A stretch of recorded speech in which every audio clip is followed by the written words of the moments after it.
À voir avec Grégory Volokin qui est en direct avec nous de New York, dans quelle mesure ce climat géopolitique pèse sur la préséance à New York. Grégory est avec nous, bonjour.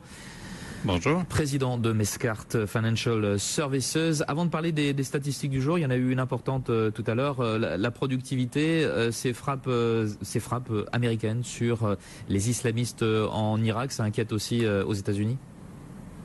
Ah, absolument pas. Non, ça n'inquiète pas aux États-Unis, mais je dirais que tout le monde s'en réjouit, que ce soit les démocrates ou les républicains. Disons, le moment de frapper un mouvement qui est vraiment reconnu comme étant un mouvement terroriste, ISIS, qui est en train de massacrer les chrétiens, qui met à risque toute la stabilité au Moyen-Orient. Donc non, je dirais que ça, c'est pas du tout un facteur d'inquiétude. Non, mais pour les marchés, les commentaires sont... Mais même pas pour les investisseurs. Ouais. Je pense qu'on est beaucoup plus fébrile.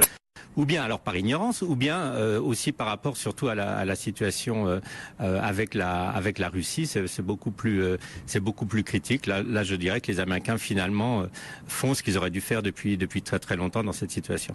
Alors Grégory, l'actualité, ce sont aussi ces statistiques, la productivité qui rebondit plus fort que prévu au deuxième trimestre. Oui, et ça c'est en plus une bonne nouvelle que on a cette hausse de la productivité de 2,5%, on attendait 1,6% de progression, mais en même temps, il y a ce qu'on appelle le coût unitaire du travail qui diminue. On attendait une hausse de 1% de ce coût unitaire, et en fait la hausse est que de 0,6%. Alors qu'est-ce que ça veut dire en gros? Ça veut dire qu'on utilise mieux les employés, on utilise mieux les travailleurs, ils produisent plus et ils ne coûtent pas plus, au contraire, ce qu'ils rapportent à l'entreprise. C'est excellent, je dirais, pour la santé de l'économie, et même c'est un chiffre qui a été bien reçu par les marchés parce que cette faiblesse de la pression sur les coûts salariaux pourrait, c'est toujours la grande question, laisser un peu de temps à la Réserve fédérale avant une augmentation des taux d'intérêt l'année prochaine. Alors, dans l'actualité entreprise, un mot de McDonald's qui publie ses ventes. Que donne-t-elle dans le monde, vente mondiale? Écoutez, dans le monde, c'est pas brillant. Alors d'abord, on comprend assez bien la chute libre en Asie, moins 7%.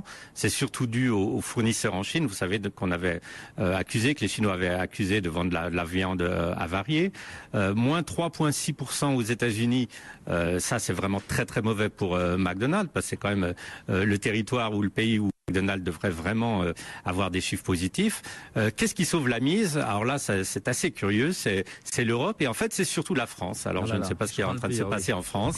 La France au secours de la malbouffe, c'est assez fantastique. C'est très paradoxal en tout cas, mais c'est peut-être lié à ce climat de morosité économique en France qui fait qu'on consomme de la nourriture pas chère peut-être. Grégory, vous restez avec nous, on vous retrouve dans 3 quarts d'heure environ pour voir ce que donnent la première 2 minutes d'échange à Wall Street.